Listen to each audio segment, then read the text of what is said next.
Hello student, तो इस video में लेकर आए हैं क्लास 8th के स्टूडेंट के लिए विज्ञान का अर्धवार्षिक परीक्षा 2024-25 के लिए मॉडल पेपर, जो कि आपकी परीक्षा के लिए बहुत ही ज़्यादा महत्वपूर्ण है।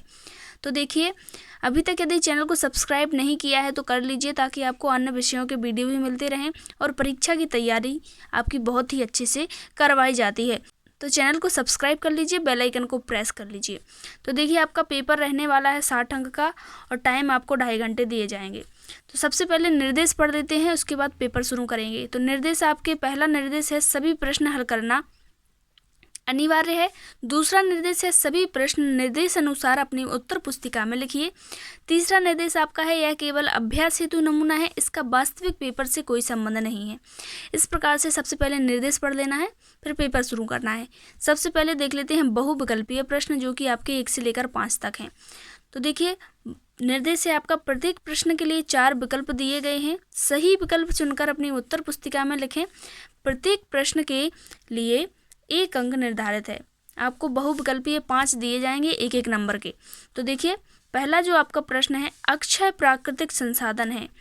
अक्षय प्राकृतिक संसाधन क्या है? ऑप्शन ए है आपका खनिज, ऑप्शन बी है सूर्य का प्रकाश, ऑप्शन सी है कोयला, ऑप्शन डी है पेट्रोल।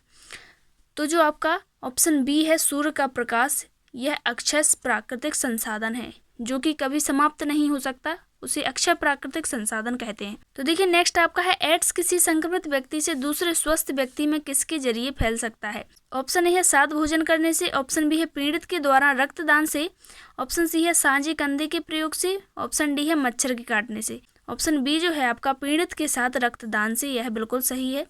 इसके बाद नेक्स्ट आपका तीसरा जो प्रश्न है, निम्न में से रबी फसल का सही युग्म है। तो जो आपको ऑप्शन दिए गए हैं इनमें से रबी फसल का सही युग्म क्या है? ऑप्शन ए है आपका धान मक्का, ऑप्शन बी है सोयाबीन मूंगफली, ऑप्शन सी है गेहूं चना, ऑप्शन डी है कपास मूंग। तो आपका जो ऑप्शन सी है गेहूं चना, यह ऑप्शन सी बिल्कुल सही है। इसके बाद नेक्स्ट आपका जो है, तो देखिए नेक्स्ट आपका है द्विखंडन द्वारा जनन विधि पाई जाती है। तो द्विखंडन द्वारा जनन विधि किस में होती है? तो ऑप्शन है हाइड्रा में, ऑप्शन बी है ईस्ट में, ऑप्शन सी है अमीबा में, ऑप्शन डी है मानव में। तो जो आपका ऑप्शन सी है अमीबा में द्विखंडन द्वारा जनन विधि होती है। इसके बाद आपका आता है नेक्स्ट। तो देखिए, नेक्स्ट है निम्न में से संपर्क बल है। तो निम्न इनमें से संपर्क बल कौन सा है? ऑप्शन ए है पेशीय बल, ऑप्शन बी है चुंबकीय बल, ऑप्शन सी है स्थित विद्युत बल, ऑप्शन डी है गुरुत्वाकर्षण बल। तो जो पेशीय बल है उसी को संपर्क बल भी कहते हैं। ऑप्शन ए आपका बिल्कुल सही है। इस प्रकार से जो विकल्पीय प्रश्न थे आपके 1 से लेकर 5 तक वह कंप्लीट हुए। इसके बाद देखते हैं रिक्त स्थान। तो देखिए, रिक्त स्थान आपके 6 से लेकर 10 तक हैं। देख लेते हैं, पहला जो आपका रिक्त स्थान है, जून से सितंबर माह तक रिक्त स्थान फसल की बुआई की जाती है। जून से सितंबर माह तक कौन सी फसलों की बुआई की जाती है? तो ऑप्शन आपका है खरीफ फसल की। तो आंसर आपका है खरीफ फसल की, आपको लिखना है खरीफ फसल। इसके बाद नेक्स्ट आपका है डेंगू के वायरस का वाहक रिक्त स्थान मच्छर है। तो डेंगू के वायरस का वाहक कौन सा मच्छर है? तो आपको लिखना है एडिज मच्छर। एडिज लिखिएगा। इसके बाद नेक्स्ट आपका है एलपीजी का पूरा नाम क्या है? तो एलपीजी का पूरा नाम होता है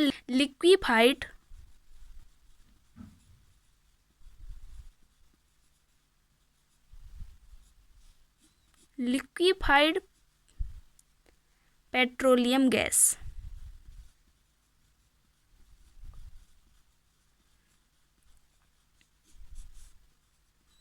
लिक्विफाइड पेट्रोलियम गैस।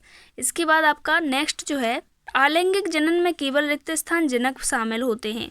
तो आलैंगिक जनन में केवल एक जनक शामिल होता है, एक आपको लिखना है। तो देखिए, लास्ट रिक्त स्थान आपका है किसी वस्तु पर लगने वाले थक्के या खिंचाव को रिक्त स्थान कहते हैं। तो किसी वस्तु पर लगने वाले थक्के या खिंचाव को बल कहते हैं, आपको लिखना है बल, फोर्स। इस प्रकार से आपके रिक्त स्थान कंप्लीट हुए। इसके बाद देखते हैं अति लघु उत्तरीय प्रश्न, जो कि आपके 11 से लेकर 16 तक हैं, 2-2 नंबर के। तो जो पहला आपका अति लघु उत्तरीय प्रश्न है, खरपतवार से आप क्या समझते हैं? ये फसलों को किस प्रकार हानि पहुंचाते हैं? तो खरपतवार की यहाँ परिभाषा देनी है और किस प्रकार से यह हानि पहुंचाते हैं ये भी लिखना है। तो इसका आंसर देखते हैं। तो देखिए 11वें नंबर के प्रश्न का उत्तर आपको लिखना है, खेतों में स्वयं उगने वाले अवांछनीय पौधों को खरपतवार कहते हैं। ये भूमि से जल तथा पोषक तत्व आदि ले लेते हैं तथा इस प्रकार फसली पौधों को जल तथा पोषक तत्व न मिलने के कारण उनकी वृद्धि कम हो जाती है और वे नष्ट हो जाते हैं। इस प्रकार से आपको खरपतवार की परिभाषा देनी है और 11वें नंबर के प्रश्न का उत्तर लिख दीजिएगा। इसके बाद देखते हैं नेक्स्ट आपका प्रश्न है, जंतुओं तथा पौधों में सूक्ष्म जीवों द्वारा होने वाले दो रोगों के नाम लिखिए। तो जो 12वें नंबर का प्रश्न है आपका, इसका आंसर देखते हैं, जंतुओं तथा पौधों में होने वाले 2 सूक्ष्म जीवों के नाम बताने हैं। तो देखिए आपका आंसर है, सूक्ष्म जीवों द्वारा जंतुओं में होने वाले 2 रोग हैं आपके टाइफाइड पोलियो। देखिए जंतुओं में होने वाले रोग हैं टाइफाइड पोलियो, और सूक्ष्म जीवों द्वारा पौधों में होने वाले रोग जो हैं नींबू कैंकर भिंडी की पीती। यह पौधों में होने वाले हैं और यह जंतुओं में। इस प्रकार से आपको 12वें नंबर के प्रश्न का उत्तर लिखना है। इसके बाद आपका नेक्स्ट जो है 13 नंबर का प्रश्न, जीवाश्म ईंधन किसे कहते हैं। तो जीवाश्म ईंधन की परिभाषा देनी है आपको। तो आप लिखेंगे, वे प्राकृतिक संसाधन जो जीवित जीवों के मृत अवशेषों से बनते हैं वे जीवाश्म ईंधन कहलाते हैं। जैसे कि कोयला, प्राकृतिक गैस और पेट्रोलियम जीवाश्म ईंधन के उदाहरण हैं। इस प्रकार से जीवाश्म ईंधन की परिभाषा दे दीजिएगा और उदाहरण। इसके बाद आपका नेक्स्ट है 14 नंबर का प्रश्न है आपका, IVF का पूरा नाम लिखो। तो IVF का पूरा नाम लिखना है आपको। IVF का पूरा नाम होता है इन विट्रो फर्टिलाइजेशन। तो आपको लिखना है IVF का पूरा नाम इन विट्रो निषेचन या इन विट्रो फर्टिलाइजेशन, कुछ भी लिख सकते हैं। शरीर के बाहर कृत्रिम निषेचन होता है, इस प्रकार से लिख देना है। इसके बाद आपका नेक्स्ट, आसुत जल में विद्युत का चालन क्यों नहीं होता, कारण लिखिए। तो 15वें नंबर के प्रश्न का उत्तर लिखेंगे। तो देखिए उत्तर आपका है, आसुत जल विद्युत का चालक नहीं होता क्योंकि आसुत जल लवणों से मुक्त होता है। आयनों लवणों की अनुपस्थिति ही आश्रित जल को विद्युत का कुचालक बना देती है। तो 15वें नंबर के प्रश्न का उत्तर आपको इस प्रकार से लिखना है। इसके बाद देखेंगे 16वें नंबर का प्रश्न आपका है, वनोन्मूलन से आप क्या समझते हैं। वनोन्मूलन से आप क्या समझते हैं, बहुत ही ज़्यादा महत्वपूर्ण प्रश्न है। तो देखिए इसका आंसर देखते हैं। आंसर आपका है, वनों को समाप्त करके प्राप्त भूमि का अन्य कार्यों में उपयोग करने को वनोन्मूलन कहते हैं। इस प्रकार से वनोन्मूलन की परिभाषा देनी है। इसके बाद आपके अति लघु उत्तरीय प्रश्न जो थे वह कंप्लीट हो चुके हैं। इसके बाद देखेंगे लघु उत्तरीय प्रश्न जो कि आपके 17 से लेकर 22 तक हैं, 3-3 नंबर के। तो देखिए आपका जो पहला लघु उत्तरीय प्रश्न है, किशोर अवस्था को परिभाषित कीजिए। तो इसमें आपको किशोर अवस्था की परिभाषा देनी है। इसका आंसर देखते हैं। तो देखिए आंसर आपका है, जीवन काल की वह अवधि जब शरीर में ऐसे परिवर्तन होते हैं जिसके परिणाम स्वरूप जनन परिपक्वता आती है, किशोर अवस्था कहलाती है। किशोर अवस्था लगभग 11 वर्ष की आयु से प्रारंभ होकर 18 या 19 वर्ष की आयु तक रहती है। इस प्रकार से आपको किशोर अवस्था के बारे में लिखना है। इसके बाद आपका नेक्स्ट जो है 18वें नंबर का प्रश्न, कैरम बोर्ड पर आप महीन पाउडर क्यों छिड़कते हैं। जो कि आप कैरम खेलते हैं तो उस पर पाउडर छिड़कते हैं, तो वह पाउडर क्यों छिड़कते हैं यह बताना है आपको। तो आप लिखेंगे, कैरम बोर्ड पर हम महीन पाउडर घर्षण को कम करने के लिए डालते हैं जिससे कि स्ट्राइकर तेजी से गति कर सके। इस प्रकार से आपको लिखना है। इसके बाद नेक्स्ट आपका 19वें नंबर का प्रश्न है, घर में कौन से स्रोत ध्वनि प्रदूषण उत्पन्न कर सकते हैं। तो इसका आंसर आपका है, घर में ऊंची आवाज में चलाए गए टेलीविजन, ट्रांजिस्टर तथा रेडियो, रसोई घर के कुछ उपकरण, कूलर, वातानुकूलक आदि ध्वनि प्रदूषण उत्पन्न कर सकते हैं। इस प्रकार से आपको 19वें नंबर के प्रश्न का उत्तर लिखना है। इसके बाद नेक्स्ट है आपका 20वें नंबर का प्रश्न, कोयला हमें कहाँ से प्राप्त होता है और यह कैसे बनता है। तो इसमें कोयले के बारे में लिखना है आपको।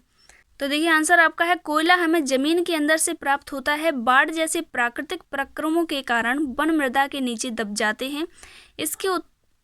इनके ऊपर मृदा जम जाने के कारण ये संपीड़ित हो जाते हैं। जैसे जैसे ये गहरे होते जाते हैं उनका ताप भी बढ़ता जाता है।